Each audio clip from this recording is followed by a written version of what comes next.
Karen and Tim and Dave and Dee, thank you for the serious and special responsibility you've given me to facilitate our honoring and our remembering of your beloved husband. 57 years is a wonderful innings, and we celebrate that with you and him today. This is a remarkable event because, of course, Jeff had the most amazing connection to Wynberg Wynberg Boys High, over at least four decades. And of course, he was fairly familiar around this place as well. I do remember him beaming with such pride at your weddings, Karen and Lee, and just how uprightly he walked. Mark has just asked me, who's videoing and live streaming this event, to please put your telephones, your cell phones onto flight mode, because otherwise it interferes with the electronics. And we don't want to interrupt the feed to various time zones and parts of the world. So please would you do that if you haven't already done it.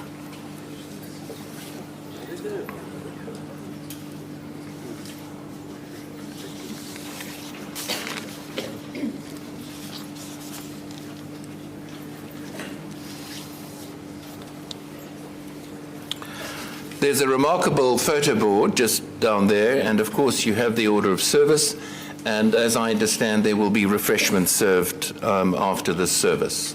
So you may obviously stay and linger and greet the family if you haven't already done so.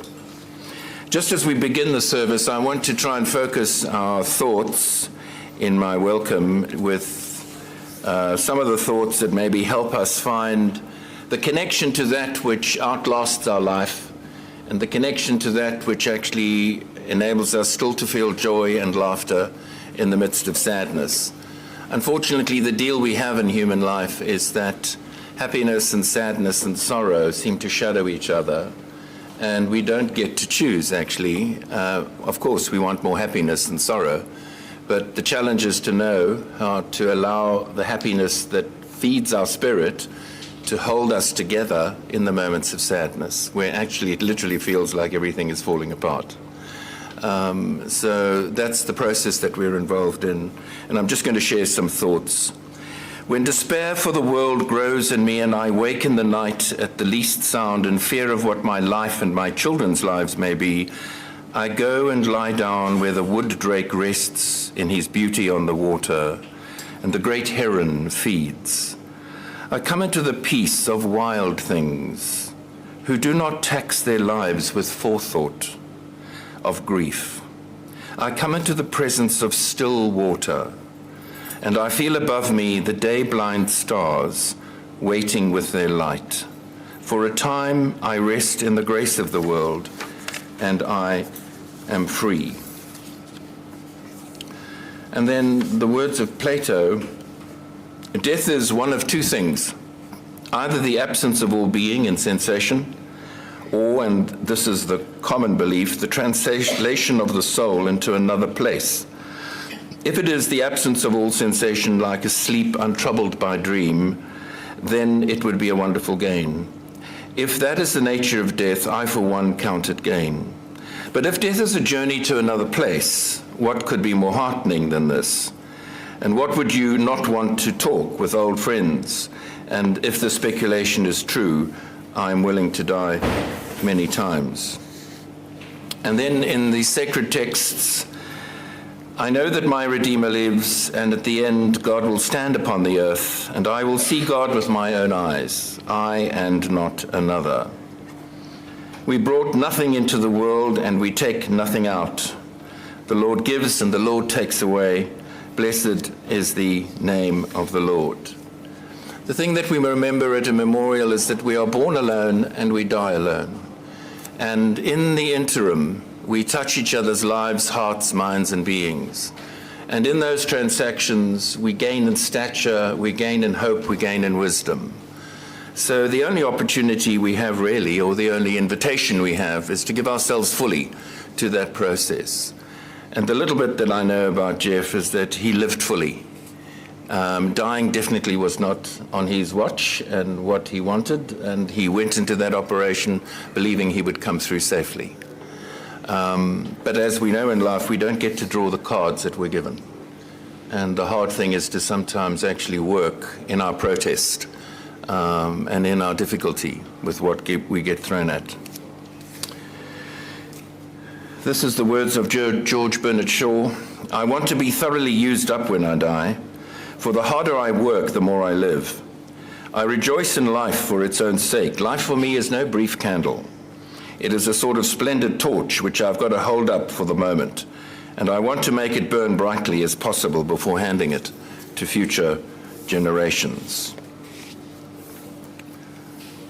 And then Rachel Carson, if I had influence with the good fairy who is supposed to preside over the christening of children, I would ask that her gift to each child in the world would be a sense of wonder, so indestructible that it would last throughout life, as an unfailing antidote against the boredom and disenchantment of the later years, the sterile preoccupation with things that are artificial, the alienation from sources of our strength.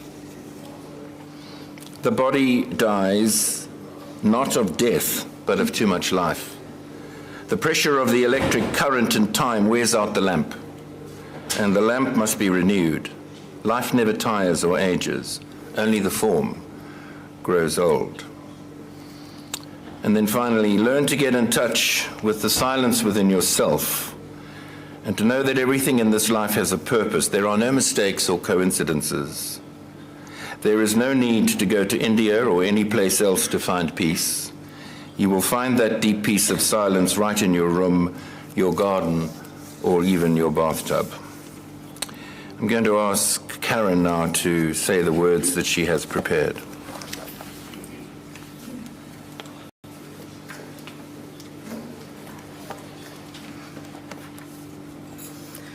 Oh boy.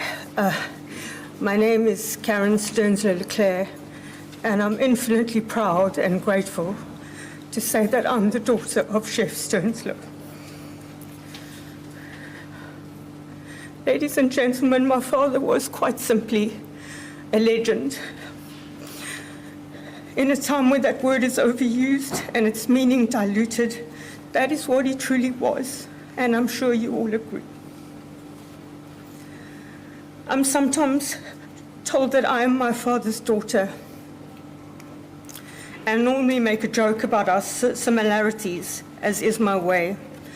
The unfeasibly short legs, the high propensity for stroppiness, and a sometimes, but not always, endearing talent for making any short story long. But if you analyze, as I do, what makes him so special and unique, which sees this great crowd gathered here today and online from all over the world, I think is my father had a talent to connect with people better than any other person I've ever seen. It's not just that he was friendly, had a huge amount of friends, was fun, energetic, and knew absolutely everyone, although these are all true. It's that he sought to make connections with people from all walks of life, from in his everyday life to his most trusted friends, family, and colleagues. He truly loved talking to people and hearing their stories as much as he loved telling his own. He had a deep sense of empathy and a need to genuinely help people. How proud he would be here today to see you all. His wife Carol, my sister Lee, his beloved grandchildren and sons-in-laws are humbled by the messages and words of comfort we have received. Not just what people say to grieving people, but stories of what my dad meant to them and how he touched or changed their lives in some way.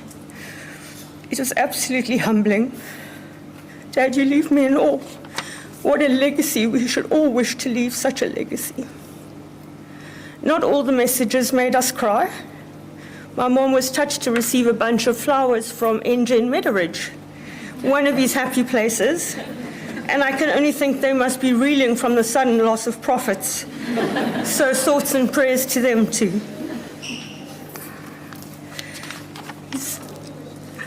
Engine obviously is Happy Place along with Wynberg and Westlake, although I'm not going to speculate on the preference of order of preference, sorry.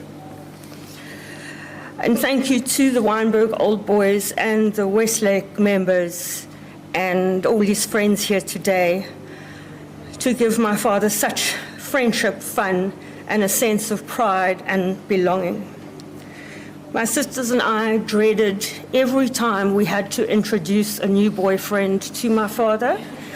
The inevitable second question, he got past the name, was, what school did you go to? And it wasn't even when we were at school. It was when I was well into my 30s when I met him.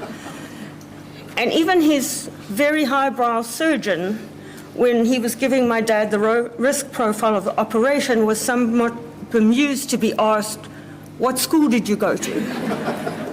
And when he said Michael House, my dad went, as if it was okay.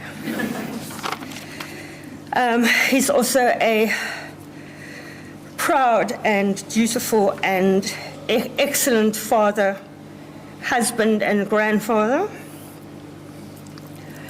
And when I say excellent husband, I exclude the parts that made it difficult to be a sports widow, or most recently a golf widow. As Peter said, my parents had recently celebrated 57 years, and they still spent so much time together, and he thought my mom was absolutely gorgeous to the end. Something that made us, the grandchildren, roll eyes of late. There's so many stories you can tell about him, and I'll tell you later why I chose this, and this is the story of his man bag. As far back as I recall, the 70s, my father had a man bag, which I guess wasn't as mainstream as that would be now. And I cannot tell you how many times I answered the question at school, why does your father have a handbag? I did ask him once, and he said very stylish Italian men carried them. And I was more like, you look like a member of the village people with whom I was obsessed at the time. But that bag remained a fixture, and I don't recall him ever losing it or having it stolen, but he had his life in there. Sometimes tried to change it, like a crossbody bag to be more modern, but nope, it stayed the whole time. And the reason why I recall the man bag above others is that when we were preparing for his operation, part of it was preparing what we were going to do for Christmas, something nice for the kids, but something, I kept saying, very calm and drama-free. And in the last hours of my father's life, who knew it was such a privilege to be somewhere with someone when they pass peacefully? I thought that he wouldn't make it to Christmas. And I also remember the reason why I always used to think Christmas was a drama is it started off with the same fight every year. And I had been preparing my food and my table with military precision for 2 days, and he would stagger in with the tray of my mother's food with the giant man bag and the giant bag of keys, and he would throw them, always throw them across the table, and it would send me into orbit. And then we would fight. Why did you do that? And over the years, I would try and head him off the door, have a separate table. It never stopped.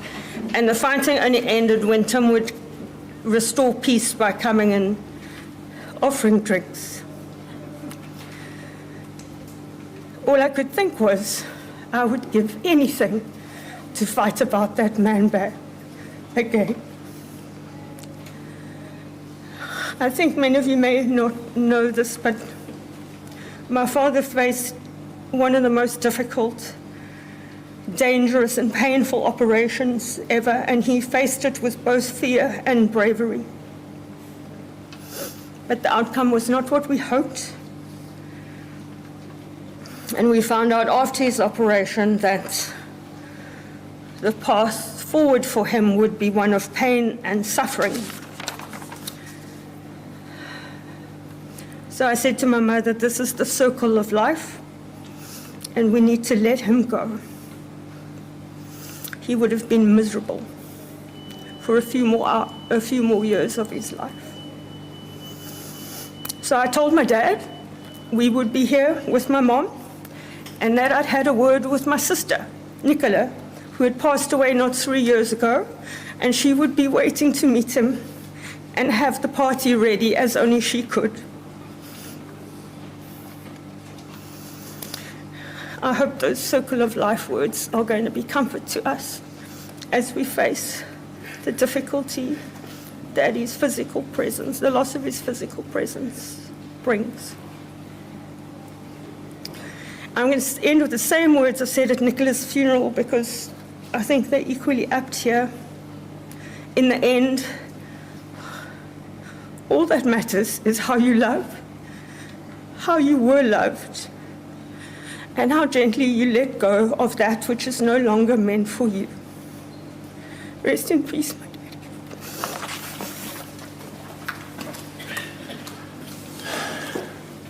Thank you, Karen. I think we should applaud you. Yeah.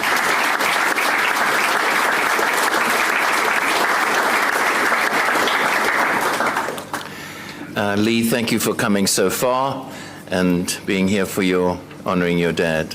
Please, would you speak?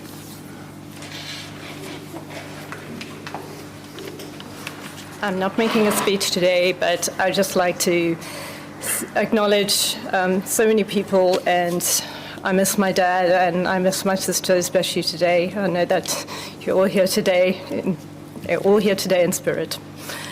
I'm reading Afterglow by Helen Lowry Marsh. I'd like the memory of me to be a happy one.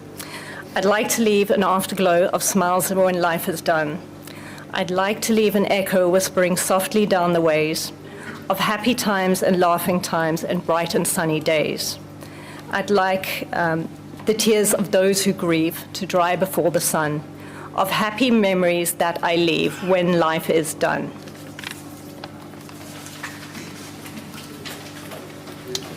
Thank you.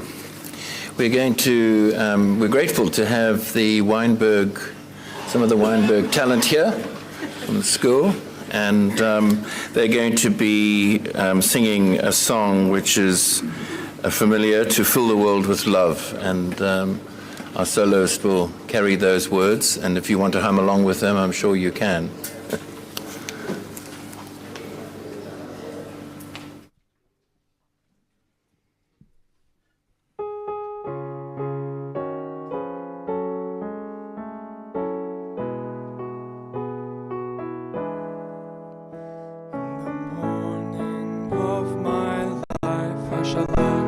Sunrise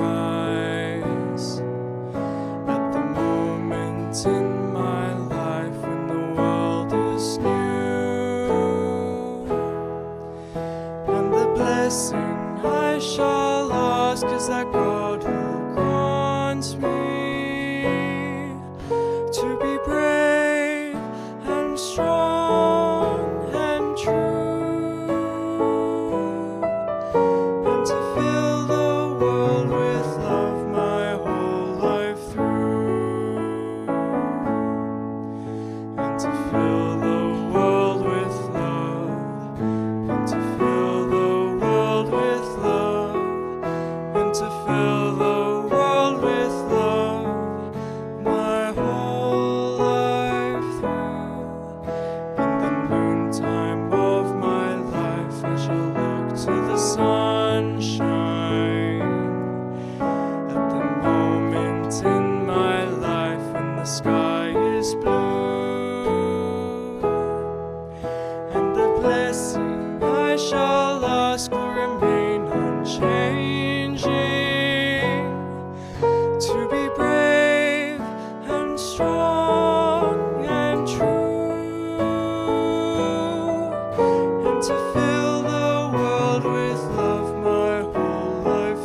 question I shall ask, only you can answer.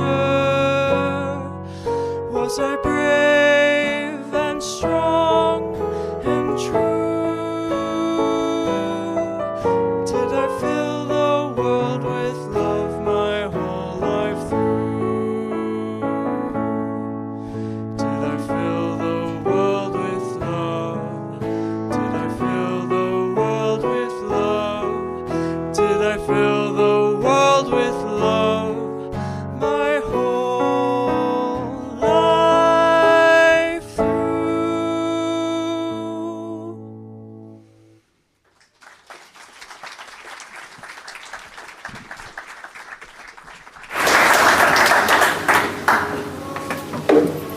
We're going to be listening now to acknowledgements of Jeff by James and then Nigel. So if you could, James could come forward first, and then Nigel to follow. Check that the microphone is at the right level. Just speak right into it. Okay, that's it. All right. I feel so honoured to have been asked to say a few words about my oldest friend. I'm no orator, but I'll do my best. 70 years ago, I was walking home from Plumstead Station when I saw a little boy,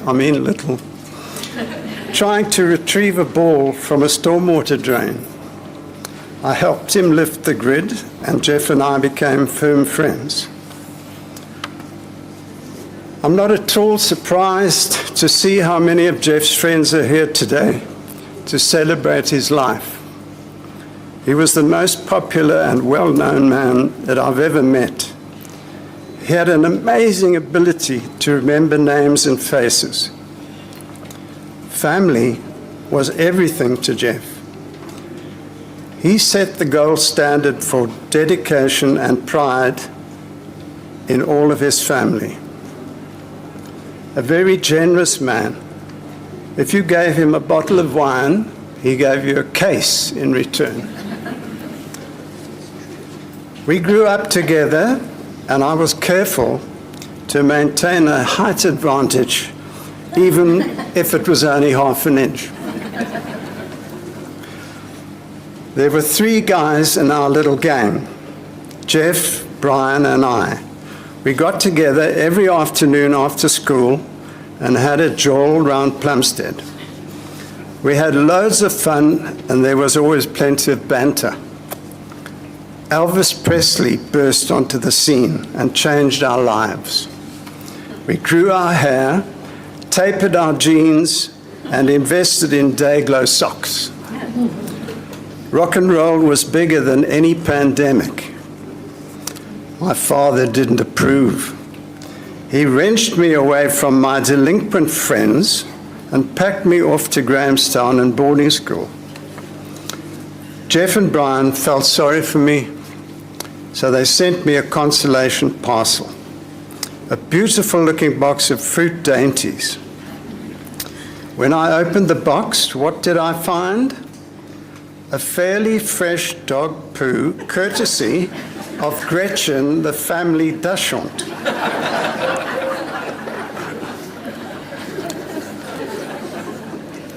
I was deeply obsessed with revenge.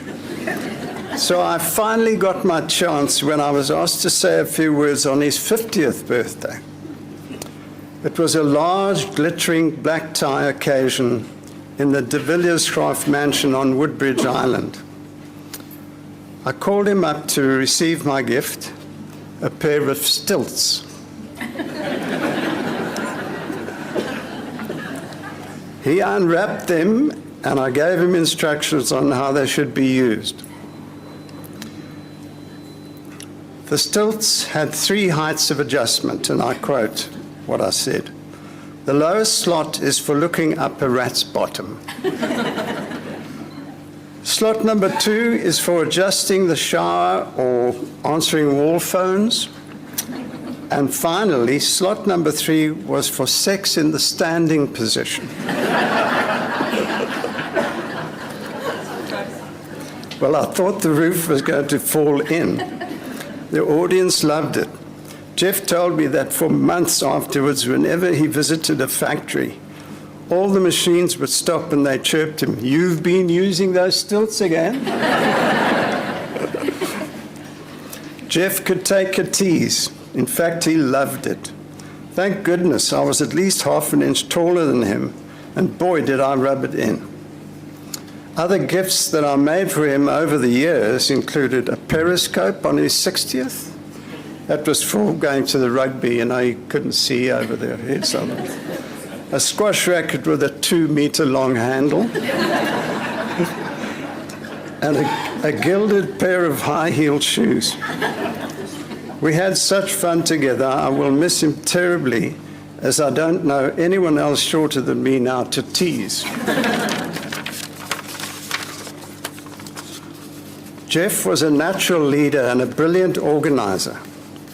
We joined the Waimbagol Boys Club, and Jeff, aka Adolf, annexed the club. He grew it from a weak 2-league team to a 9-league conquering force. Gary Mulder says he single-handedly ensured the continuity and success of the club for 5 decades. He won the award for the top club in the Western Cape several times. Part of his strategy was to bring in schoolboy talent to boost the membership. I thought he was just searching for players that might be shorter than him. Gary, who, like so many of us, felt Jeff was like a second father, has already booked a Jeff Sternslow Memorial Golf Day for 2025 in conjunction with Jannie de Waal to raise funds for a Weinberg Scholarship, funds to go to pupils with squash potential. Thank you, Gary and Jannie, for your generous timely action.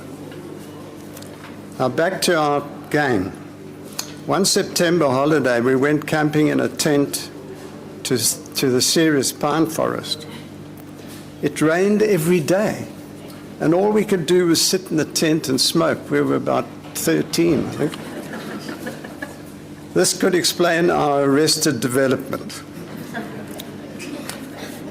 The 3 musketeers had such great fun together, and then one day, Jeff went AWOL. He disappeared, and we thought he may have fallen down a rabbit hole. It was worrying.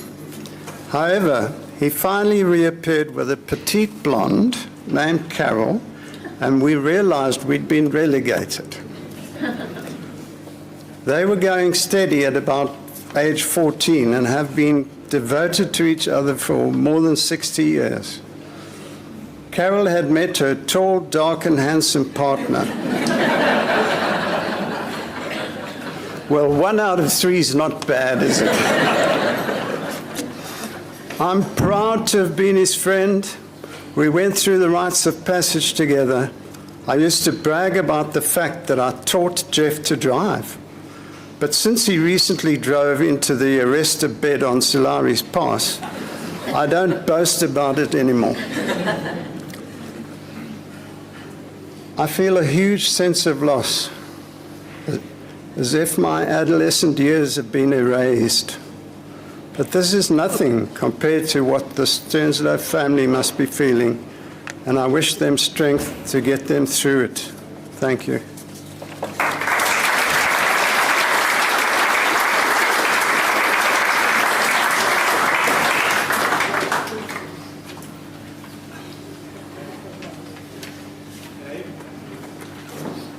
Nigel? Thank you. I'm just asking today to switch this one. The projector. Maybe move that.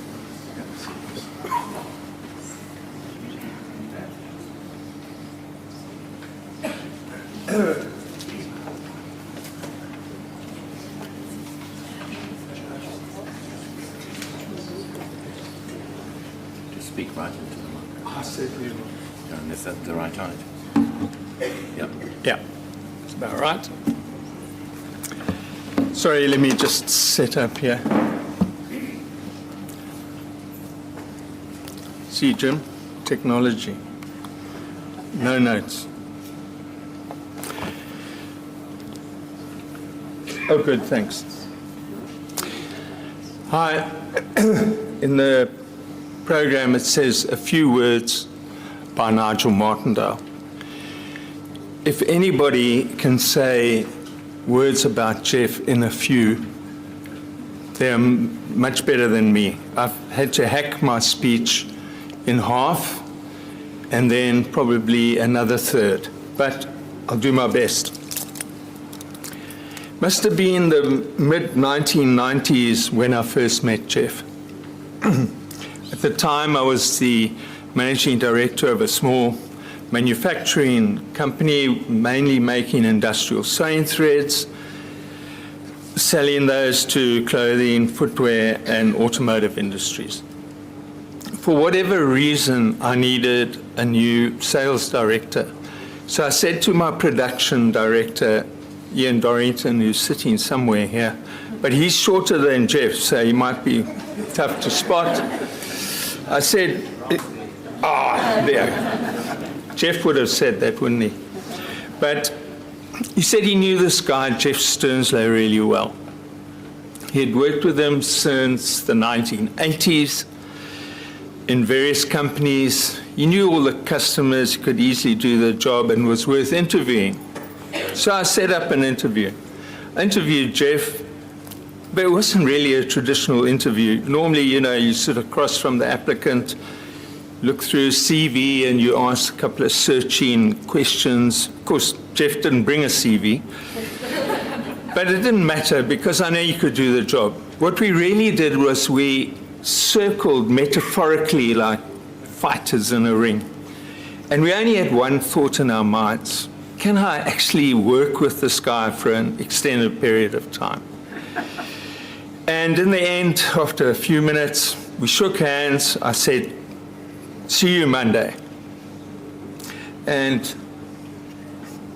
it was the start of a tumultuous, painful, frustrating, exasperating, but ultimately wonderful, warm, unbroken partnership of friendship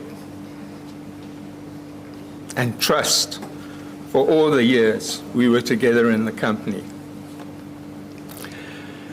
Jeff often ignored simple directives. His way was the way, not my way. An example I remember clearly is cell phone usage. They came into South Africa in about 1994. I was told before Jeff joined us, he was one of the first in Cape Town with a car radio telephone, which must have drained the financial resources of whoever he was working for. But we're getting close to the millennium. Times were getting tough. We needed to cut costs. Cell phones, easy one to cut. So in due course, I sent out a memo. Jeff's, of course, were astronomical. But I sent out this memo to everyone. Please, let's reduce our cell phone costs. We've all got to try hard. 2 days later, I'm working at my desk. I stare out the window at the parking lot. In drives Jeff. Stops in front of my window, picks up his cell phone, and phones me. So a vigorous, loud shouting match ensued. But like all of the other shouting matches, they all ended the same way. One of us, or both of us, would do a little handwritten note saying, I'm sorry. And then there was a handshake, and often, I'm sorry I called you XYZ. And we were back to normal as if nothing had happened. And believe me, there were many of these over the years. But anyway, also during the 2000s, some American sewing thread company bought a major share of our business. They were based in Charlotte, North Carolina, and good old boys from the Deep South, where the chairman of a long lineage of wealth was even a member of Augusta National. So they were golf crazy, which suited Jeff and myself down to the ground. The president of A&E was the same height as Jeff. And I often watched the two of them quietly gauging who they thought was the tallest. As I said, they were golf crazy, and we were once invited to play in Detroit, Michigan, and traveled there for the game by using the company private jet. Jet, not Jeff. Does that come through yet? Devon, be a good boy. Devon, just go and press spacebar. You know what to do. Oh, there it is. Okay, it's come through. Look at him. So full of himself, bragging away. He's on a private jet. So, but talking of planes, the one problem we always had when we flew into Atlanta on our way to Charlotte, Jeff's somewhat dusky complexion and prominent nose made him an easy target for those nervous, jumpy, post-9/11 airport security who were all armed, believe it or not, with submachine guns, because it was just after 9/11. I could see what they were thinking in the expressions as we walked through security. If he's not an Arab terrorist, I'll eat my hat. So it always followed the same routine. Remove your shoes, careful body search, luggage thoroughly searched for bombs, weapons, and other implements of mass destruction. In about 2011, we sold the company to a local competitor. I retired. Jeff carried on working with the new company with great distinction, and then went back to being, I think, a commission agent and representing Le Galliot, a promotional school bag manufacturer, which he had had close ties throughout his career, even before joining me. Now, on to golf. I hope I'm doing all right time-wise. I joined Westlake in June 1992. To start, I played in Cedric Jules Golf School, which many of you know, as I knew him through a mutual friend. They now call themselves the Dawn Guzzlers, and I understand it means if it's dawn or later, you can guzzle. After a few years playing with Cedric, I came to realize this was becoming a threat to my liver, which was now seriously under siege. Fortunately, Jeff had joined us by then, and I said, Jeff, either they're going to find me dead in the gutter with no liver left, or I need to change golf schools. He said, no problem, join the dog tag hackers, I'll arrange it, and he did. And so started the most glorious 25 years of golf camaraderie I've been so privileged to be a part of. Now, the dog tag hackers, or DTH, dog tag hackers, I didn't put it in here, but we used to all have our names on a dog tag, threw them in a bag on a Saturday morning and pulled 4 names out and said that's a draw type of thing. We are a group still of about 20 members, carefully selected and screened. You have to play with 80% of the current membership, except when Jeff wanted someone in. They magically just seemed to bypass these requirements. Jeff was always the man behind the scenes in everything concerning DTH. He truly was the underlying pulse for the group, and it's going to be very difficult to continue in the same fashion. We have 2 annual events, a weekend away in October, November for our little club championships, and where our wives and partners are invited. And we have a second event, 4 days, guys only, in April, where we go to Herald's Bay and a guest house called Opisia. Most of us drive down there on the Thursday and drive back on the Sunday afternoon.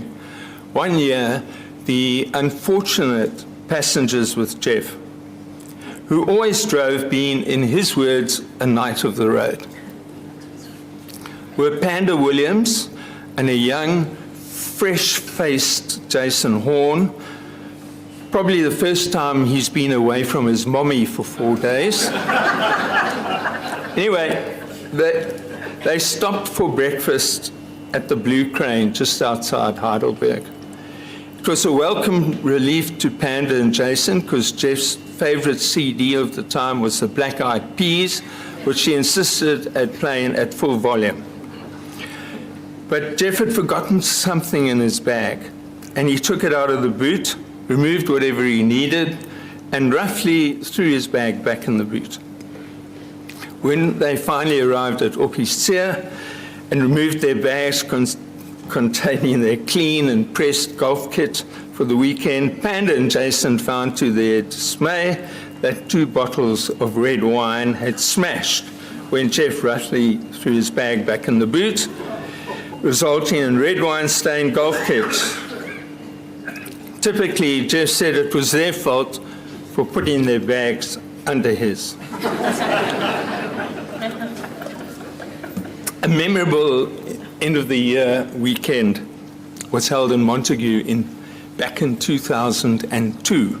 The golf pro shops at the time had these cardboard cutouts of pro golfers.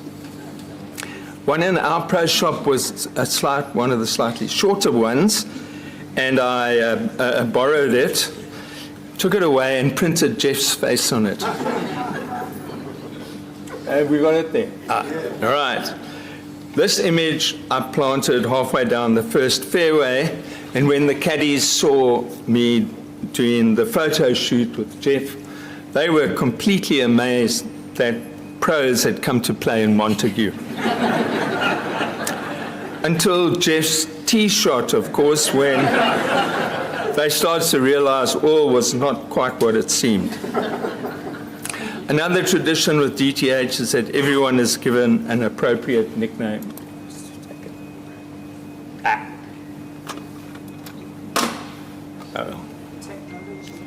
Technology. Shh. Anyway, everyone's given an appropriate nickname. Oh, there, that's fine. Not one that they or their mother is happy with, because what's the point of giving a nickname like that? But one which is preferably pertinent and slightly annoying to the recipient. Examples that spring to mind are Steven Steenkamp, whose nickname is Stevie Wonder because everybody wonders where his next shot is going. And dear old Gary Mulder, whose nickname is Chips because instead of shouting the traditional 4, he shouted Chips, and that was that. But not so with Jeff. He decided to anoint himself with the nickname of Silky. Is that the one with his? Yeah, you can see it proudly on his shirt. Because in his mind, he had a silky smooth putting stroke. He used to be a pretty good putter, I'll admit, reluctantly, but in his later years became worse and worse, but would not hear of his nickname being changed from Silky to a far more appropriate Rusty. Another DTA tradition is the rotation of the captaincy. In the earlier years, it was 1 year, and Jeff's term was thankfully 1 year. In theory, you have a committee who offer you sage words of advice. Oh, there's popped up, thank God. You have sage words of advice, but not in Jeff's term. He just said, that's my decision because I'm the captain. So when I took the photo, I took a bit of artistic license with our end of the year team photo where I awarded Jeff the Iron Class First Class and a Nazi hat. Jeff loved the chirp, I think, as Jim said. He was the first to laugh at it. He just loved chirp and to be chirped back. A rule of golf etiquette. Well, what's this going? That's perfect anyway. A rule of golf etiquette was cart rules. You can see them all over that cart. Jeff never seemed to think they belonged to him. It was for everybody else. Golf carts should be never closer than 10 or 20 meters to the green. And although fined by the Westlake club captain on many occasions when somebody ratted him out for transgressing this law, it never seemed to affect him much. But he did once receive his comeuppance. Have I got the one where he's complaining on the green? Okay. We were playing our annual weekend away at Arabella. On one particular hole, Jeff hit his ball way right into the rough. There were signs posted all the way along the fairway that said, in very large letters, no carts allowed beyond this point. Under no circumstances are carts allowed. No problem to Jeff. He turned right and started bouncing across the rough in his cart towards his ball. This was a bad and very unfortunate decision. That part of the rough, hidden by the wispy grass, was similar to a ploughed field with middle monarchies running at right angles to the direction of Jeff's cart. 30 meters into the rough, his cart stopped, balanced on a middle monarchy, the wheels spinning pointlessly in midair. He reluctantly had to call us to help us to get his cart change direction and get back to the fairway. But typical of Jeff, his embarrassment didn't last longer than the inevitable fine session that night, and it was back to normal thereafter. He claimed, of course, there were no signs on the fairway. Too high for him. A final story, Jeff was always the man in black. Black pants, black shirt, black shoes, black cap. Yeah. I think this maybe changed his mind. I don't know why, but he decided he would change his persona to white shoes, cream pants, blue. And there's a very fine picture, if I can get that there, of Jeff resplendent in his new attire. Unfortunately, the dog ate his new shoes. And so, like the shoes, ended the new Jeff. A different side to Jeff was his nurturing, his father-like figure. To so many of us here, myself included, he was profoundly caring and interested in our growth and development as people. From a golf perspective, those of us who had sons, Jason Horn, Jesse Mulder, my own boys, Brett and Devon, to mention a few, were all warmly encouraged and complimented to keep playing. I think Jeff expressed the amount he loved us all by the degree he would chirp us, and equally received chirps back from us. They say it's the Scots way of saying I love you, and in Jeff's case, that's definitely true. He was born on St. Patrick's Day and died on Remembrance Day, which to me is fitting. Every St. Patrick's Day, I'll raise a glass to Jeff. Every Remembrance Day, I will take time to reflect on a great man and a great friend to all of us. Finally, I close with a quote which I put on the screen in case I wasn't able to say it myself. It's the great comedian Larry David on the passing of his lifelong friend and fellow comedian Richard Lewis. I loved him, but today he made me sob. And for that, I'll never forgive him. You made a lot of us sob, Jeff. But we forgive you, we love you. God bless you. Thank you.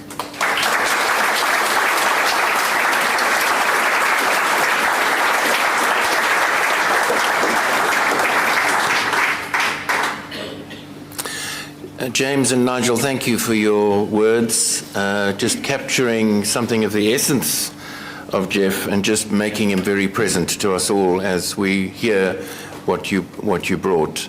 And we just want to acknowledge the people that are online. I am aware that we're an audience here, it's quite a large audience, and that there are other people also online. So thank you for joining us and being part of what we're doing, and I hope that you've been able to follow it through the use of technology and that you haven't missed out on anything of what's been shared.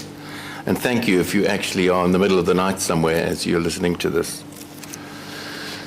Just before I say just a few words of consolation as we move towards the end of the service, I want to just lead a short focus in prayer and to end with a very ancient Celtic prayer.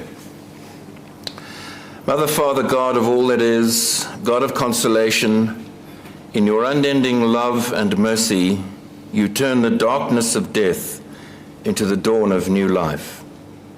Show us your compassion and be our refuge and strength, and lift us from the darkness of grief into the light of your presence. Amen. Lord, strengthen every good, defeat the power of evil. Lord, strengthen every light, defeat the power of darkness. Lord, strengthen every power, defeat the power of weakness. Lord, strengthen every joy, defeat the power of sadness. Lord, strengthen every love, defeat the power of hatred. Lord, strengthen every life, defeat the power of death. Jeff had so much to look forward to, and I understand this from Lee and Karen and Carol. He, as we heard, faced this serious operation because he really just didn't factor in the possibility of the intruder death that visits all of us, often without introduction. For a family to have a vital member extracted suddenly is a numbing shock. And the hole that is left in your hearts and lives will not be filled. But as you live into the future and the bonds of love and memory between yourselves as family, may they serve you to stand steady on the edge of that hole. As you mourn Jeff's death, may you move into slower rhythms and a pacing of yourselves. May you respect your grief and realize that life does go on as before, but everything is obviously changed and requires adjustment. Often for people grieving, we experience something of a displacement in identity because what we took for granted and what we were so familiar with is gone, and we need a new language, we need a new kind of connection. There are, of course, also after a death, so much paperwork, and a lot of the people that I talk to get so frustrated that they have to put their grief on hold almost because all the necessities that have to be done after a death have to follow. So obviously, in any ending, there is also a beginning, and it's the new beginnings for you as a family that we hold on to. And that the amazing things that have been said in the service can be shared amongst the grandchildren, and how wonderful that you actually knew who your grandfather was. So in whatever way Jeff's life touched joy, laughter, love, or wisdom in his interactions in his family and community service, he would have reached past himself. Whenever we step away and outside of ourselves, we encounter something of the true essence of things.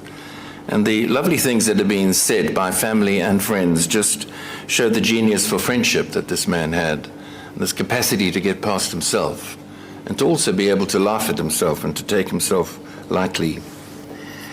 Thomas Merton, the Trappist monk, said it like this: "At the center of our being is a point of nothingness, which is untouched by illusion, a point of pure truth, a point or spark which belongs entirely to God, which is never at our disposal, from which God disposes of our life, which is inaccessible to the fantasies of our own mind or the brutalities of our own will. This little point of nothingness is absolute poverty in the pure glory of God in us. Maybe that's why someone has described heaven as a state of utter unconcern with self." I was moved yesterday to receive from a psychiatrist friend and colleague, Dr. Paul Ashton, who worked with me when I worked at hospice. And we used music and we used poetry, and we tried to get into the minds and consciousnesses of people that were facing life-threatening realities. And I was really quite moved, and I'm still moved as I speak to you, by his own sharing online of, he's been diagnosed with dementia, And here is this tall, lovely, vulnerable man talking about the process. And it is just so authentic and so honest and so naked in its vulnerability. But it's also beautiful because we fear death and we have an anxiety about death. All of us carry an anxiety about death.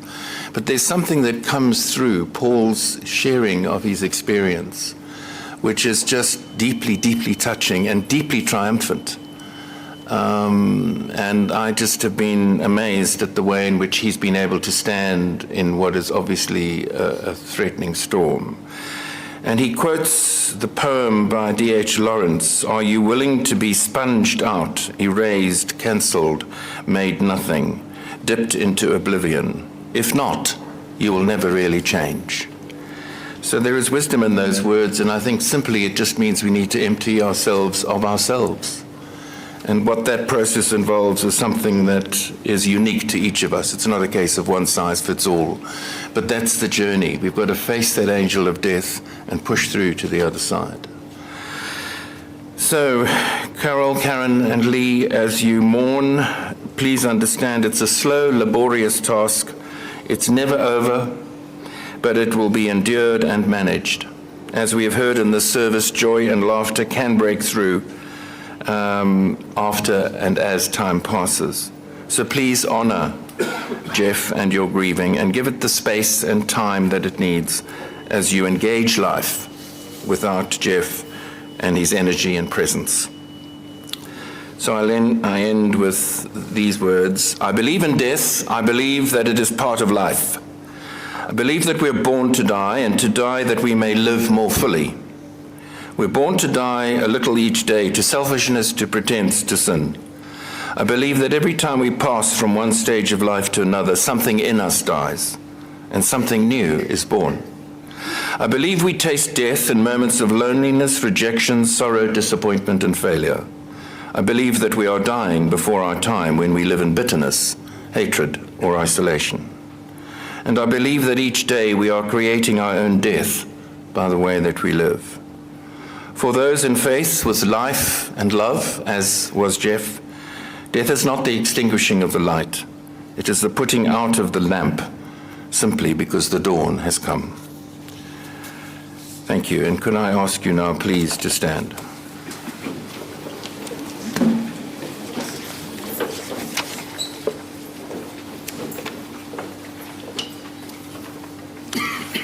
The timing of death is like the ending of a story. It gives a changed meaning to everything that has preceded it.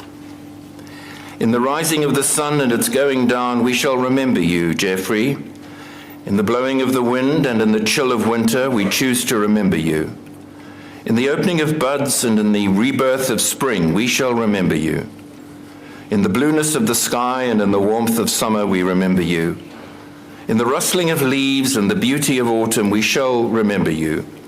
In the beginning of the year, and this year as it ends, we will remember you. When we are weary and in need of strength, we remember you, Jeffrey. When we are lost or sick at heart, we will remember you. And when we have joys we yearn to share, indeed, we shall remember you. So long as you live, as long as we live, you shall live too, for you are now part of us as we remember you. We commend Jeffrey James Sternslow, beloved and greatly missed, to his creator and the guardian of our souls, on that journey to that beach of stars, earth to earth, ashes to ashes, and dust to dust. And we entrust him to God's merciful keeping in the sure and certain hope of the resurrection to eternal life. Our memories hold all that will always make him alive for us. And Jeffrey, in your leaving, we welcome new beginnings for ourselves. And we trust for you the possibility of what is eternal and infinite. Go from us now in our love, in our gratitude, and in the transcendent peace of God. Amen. May you be happy, may you be healthy, may you be safe, may you be at peace. Into the freedom of the wind and the sunshine, we let you go, Jeffrey. Into the dance of the stars and the planets, we let you go. Into the wind's breath and the hands of the star maker, we let you go. We love you, we miss you, we want you to be happy. Go safely, go dancing, go. Amen. Thank you very much. Please be seated.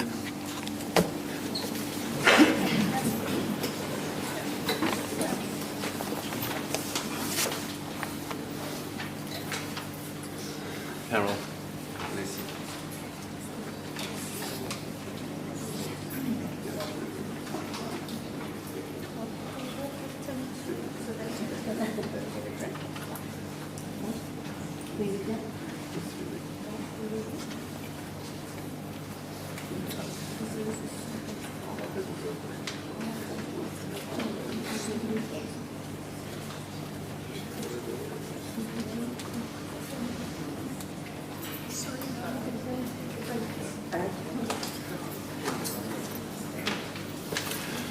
What we really need now are the bagpipes, but we don't have the bagpipes, do we?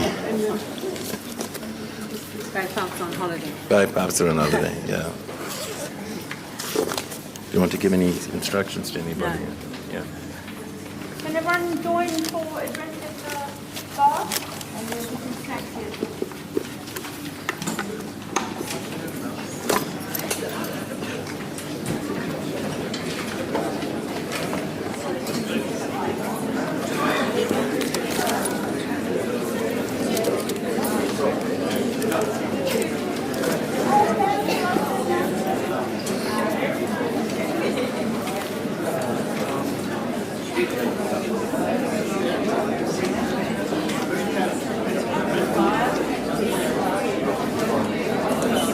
Thank you. Great. Lovely.